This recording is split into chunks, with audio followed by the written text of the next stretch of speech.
Now that's a huge changelog.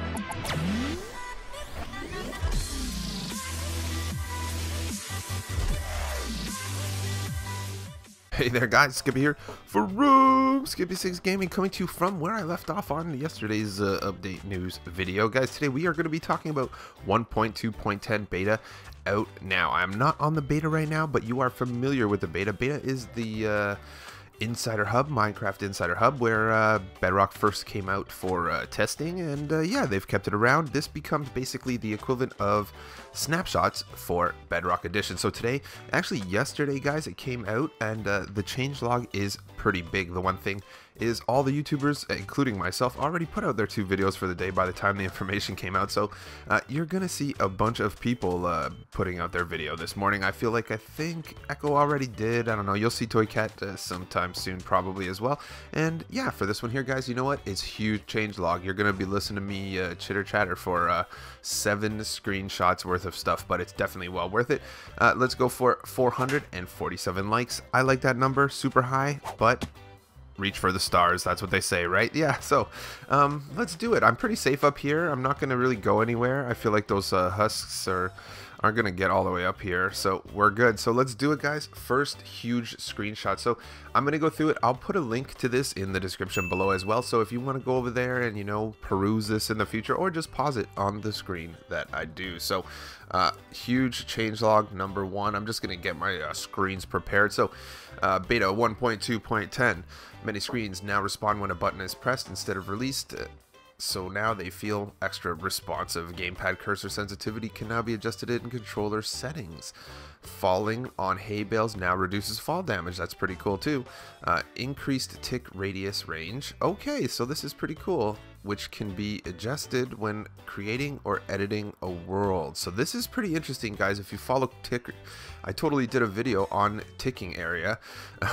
So I think they gave you more ticking area here guys. This is actually a really good thing. That means that mob farms and all your farms and stuff will work from bigger distances away. I'm gonna look into exactly how they changed that. I don't know if they're gonna have that information. So gamepad cursor sensitivity, we already did that. I feel like that's already, look, they put one in there twice. Oh, you guys, own skin packs will now appear at the top of the skin picker. Purchase content will now auto update, which is pretty good, which can be toggled in profile settings. So adjusted vertical look acceleration when using controller made it easier to invite friends to games by pressing X on the invite screen. So let's keep going guys. We're gonna get over to the redstone stuff too soon, so let's go over here guys. Huge crashes and performance. Fixed a crash that occurred when creating multiple worlds of relics of the privateers. Okay, that's a downloaded pack. Fixed a crash that occurred when uploading screenshot to a club and losing internet connection. Holy cow. Fixed a crash that occurred when control plus MMB on a signed written book contained in an item frame. So there's some good crashes here going on. Fixed a crash that occurred quickly entering and leaving the marketplace. Fixed a crash that occurred when the host leaves the world and another player is looking in a chest. Fixed a crash that occurred when a double chest is split using pistons and items are placed or taken from the half that was not moved. That's pretty interesting. Fixed a crash that occurred when navigating menus using the D-pad. I just have to do an adjustment here. Oh my god, I thought my voice wasn't recording. I'm like, no, this is gonna be so bad. I have to start over. Fix a crash that occurred. D-pad and mouse simultaneously. So let's go to general. The game is once again playable on Windows 10 mobile when using an Xbox One controller. So that's pretty cool. On Windows 10, I just used the keyboard. I'm getting better with it. The Beam Me Up achievement can once again be unlocked. Viewing the presence on a player profile will now be accurate when playing split screen. Custom skins with uppercase.png extensions are now recognized in Windows 10. So I still don't think that changes anything in the Bedrock version for Xbox, so you still can't put your skins. Fixed the issue that prevented realms from being renewed. Yeah, I remember that one. The achievement screen will now show the most recent status without having to close and reopen the game. Get ready guys, because we are still going. It's going to be night in this game by the time we get to the last one. Number 3 here. This I think is the biggest one. So what we have here is fixed the, I have to just fix the hunger bar not filling up when in converted Xbox worlds. So this is all gameplay, guys. Pay close attention. Empty glass bottles can now be filled with water from a cauldron in creative mode. That was broken, I remember, because I tried to do that when I was doing a tutorial at some point in time. Falling on a slime block while sneaking will now properly inflict fall damage. So guys, keep that in mind for all your elevators that have a slime block at the bottom. Don't do that. Well, do it, but make sure you don't crouch. A lot of people crouch so they don't bounce. Maps can now be held simultaneously in both main hand and offhand. Fixed spawn points not moving when obstructed by lava. That would be really bad because that means people will spawn in lava as soon as they come into the world and die. Before, in the olden days, they used to have it. I think they still do. You can't even put lava down within, you know, a shape around the spawn area. Maps converted Xbox One worlds now have the poor alignment. Breaking a beacon with Silk Touch no longer drops 2 beacons. Breaking a cauldron, beacon, or daylight sensor also doesn't do the same thing. Same thing with the ender chest, guys. Your infinity obsidian generator is now broken. You can still do it, guys. If you're on Bedrock and not on the beta edition right now, like through the insider hub, you better get all your obsidian generated right now. I'm going down. Holy cow. Protection enchantment will no longer make players immune to fire damage. So that's pretty interesting. Anvils now drop as items when falling on torches. That's pretty cool, like sand. Minecarts no longer collide with adjacent minecarts on separate tracks. You've seen that before in some farms that involve multiple minecarts that have been kind of broken a little bit. Fix the spotting of abandoned mineshafts so they don't generate together in a single massive cluster. So I don't know, that infinite mineshaft seed that I did, maybe that's not a one of a kind. I think maybe there's multiples.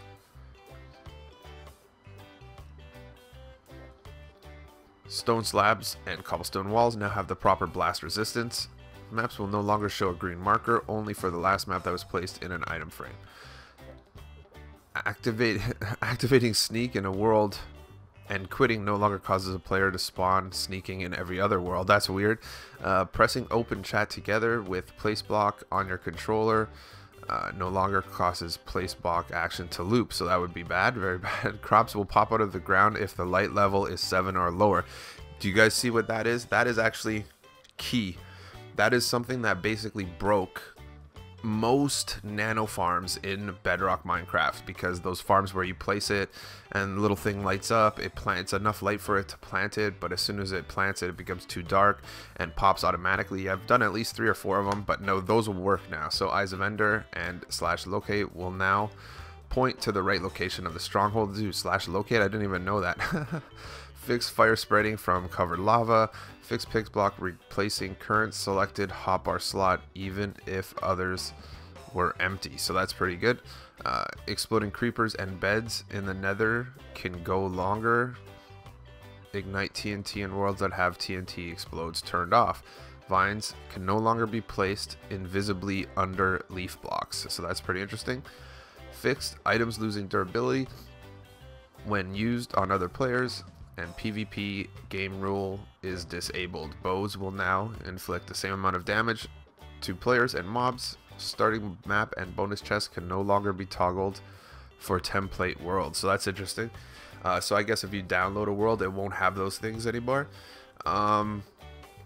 Repeatedly teleporting TNT vertically will no longer separate the visual blocks from its explosive location. So you see that whenever somehow you see, I don't know, you see TNT do something like that a lot. So here we go. We're going to go exciting on to number 4. There's 7 of them, guys. So keep listening. This is going to be like 15 minutes.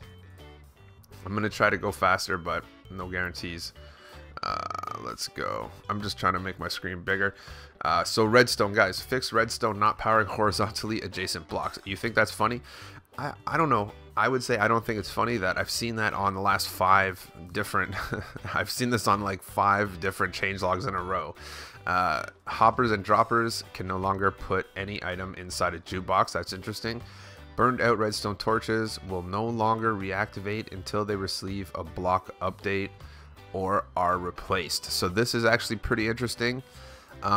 This is going to perhaps break a lot of redstone tutorials. Anything that involves, you know what, a perfect example is like your duplication machines that people make for duplicating. I think even an automatic, so basically an old rail duplicator would work the same way. Since maybe 2 updates ago, I've started using a different circuit for repeated power, and it's just the 2 observers next to each other. So I'm not too worried about it, but it does break a lot of old tutorials. Anything that goes a lot of nano farms, a lot of stuff like that is going to change up. So again, all of them can be switched with just using 2 observers now in replace for whatever circuit's doing that. So it could be much smaller and easier. Minecart with Hopper can no longer duplicate items. Oh darn, I didn't even know that. Minecraft with Hopper and TNT will no longer shake on activator rails. Rename shulker boxes, minecarts, boats, and arrows no longer lose their names when fired from a dispenser. Daylight sensors can no longer generate powers in the nether. That's okay, never used one there.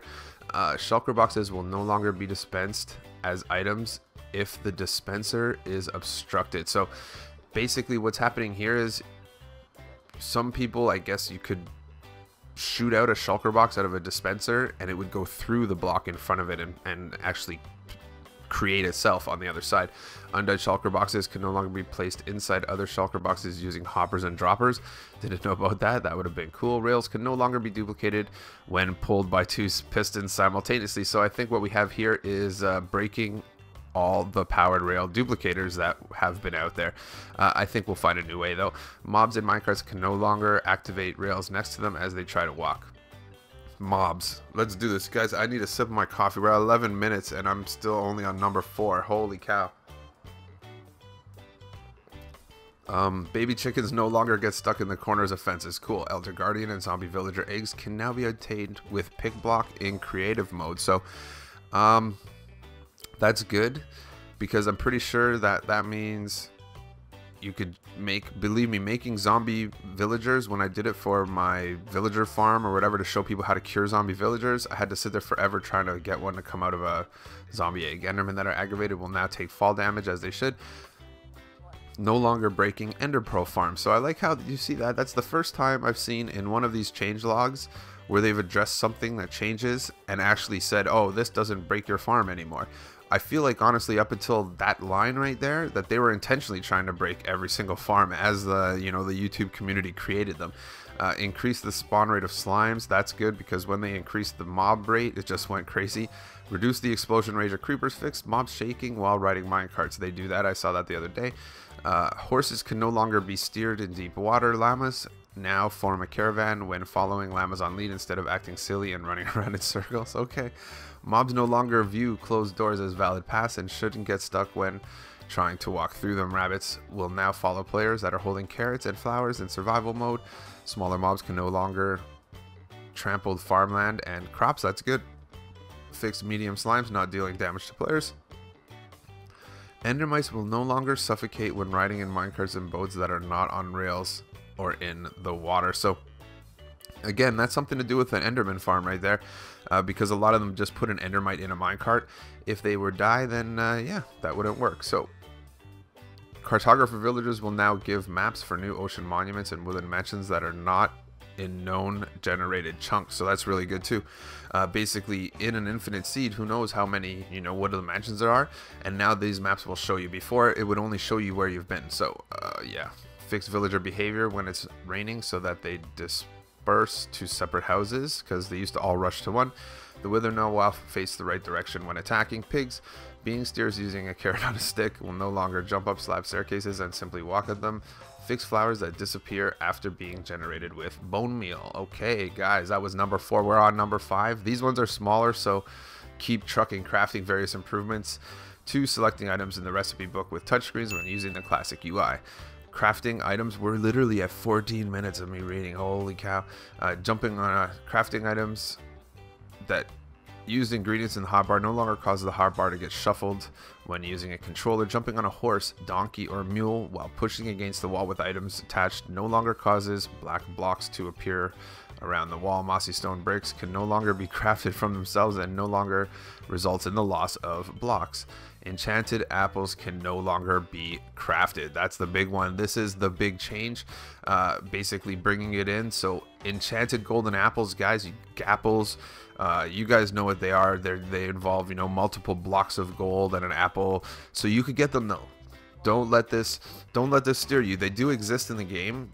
You could still find them in certain chests and dungeons and stuff like that. So they're just becoming a lot more rare. You can't just make them. Fixed Mojang logo banners not being craftable on a world converted from Xbox One. So graphical and audio beacons will now shine through lava. The moon will no longer graphically stutter when due daylight cycle is disabled. Split screen will no longer share parts of the skybox backgrounds when they are in separate dimensions. Fixed the weather textures during spawning and death animations. Fixed the axe not being attached to the Vindicator's hand when attacking. Pistons and beds no longer have large visual outlines for a split second when being placed. Fixed being able to see through lava when blindness effect is used. Thrown entities can no longer play footstep sounds. That's good. Ender Crystal's beam is now centered at the crystal and not at the fire base. Dragon head will no longer flicker when using Norse mythology textures. We're almost there, guys. Let's keep going. Oh, this one's a big one. It is a little big. I'm like, oh my gosh. But hey, you gotta know, like I said, it'll give you some time and keep you busy. User interface. So enabling the mute toggle will no longer suppress non-chat messages like players leaving and joining. Text can now be properly copied and pasted in text fields when using a keyboard. Fixed signs with formatting SS not being able to create new lines. So you guys know that SS, there's a word for it. Who cares what it is? It does make colored signs. I put a video out just the other day. And yeah, fixed a rare issue when pressing the A key on a virtual keyboard would delete all other text. Reassigning the toggle perspective key no longer changes perspective while typing in chat. Fixed the world names not being editable if they contained over 24 characters. Non-functional split screen options are no longer visible in settings for VR and mobile devices. The oxygen bar is no longer misplaced when getting out of a boat and diving underwater. Several improvements to navigating menus while using a controller. We'll see about that. After canceling the checking download prompt, players are now taken back to the world settings screen. World save size is now properly reported immediately after saving and exiting the world. The number of worlds on the world tab is no longer overlapped by the world icon. Pressing the menu on the Xbox One controller will now execute quick commands. That's good. Fixed an issue that caused players to get stuck after posting a screenshot to the club. I think we've seen that one earlier. Changing screen safe area and GUI scale will now set the proper positions for the hotbar, health, hunger, and paper doll. Deleting a world with a colored name no longer has extra colored text in the confirmation text. Creating menu tabs can now be used scrolling using the right stick when hide gamepad cursor option is enabled. Stored descriptions can now be scrolled on mobile devices. Players can no longer accidentally purchase from the patch notes screens by repeatedly mashing the A button. The player model no longer appears in the choose new skin button. Fixed an unhelpful error message when attempting to create a realm and you can create and join clubs. Permission is blocked. So last but not least, guys, the last one. Holy cow. Commands. We've been doing a lot of commands on the channel lately, and this is pretty interesting. So clone banner no longer appears as blank black banners. The facing component of teleport is no longer executed before teleporting a player. Redstone dust can no longer be placed in the air. Wonk wonk. Or blocks not suited for it using commands. Players can now be killed using /kill when they have a resistance effect of 4 or higher, so I guess they could dodge it. Fix repeating damage sound of animation using /effect to get health and simultaneously taking damage. Players no longer received unknown map items in the offhand when using replace item. The screen will no longer shake when standing on magma blocks after applying regeneration effect of 255 or more. Banners placed with /fill command are no longer random colors on realms. Holy cow, guys. This is that was a long one. I saw so much stuff in there. That's good. So I'm gonna jump over. I'm gonna do some testing because there's enough redstone changes there that I think I just want to, basically what I do, especially on Bedrock, is I go over and I kind of just check my tutorial world out, and you can see what breaks and what doesn't. But I hope you guys enjoyed it. Almost 20 minutes of new features. I think that means that it is good.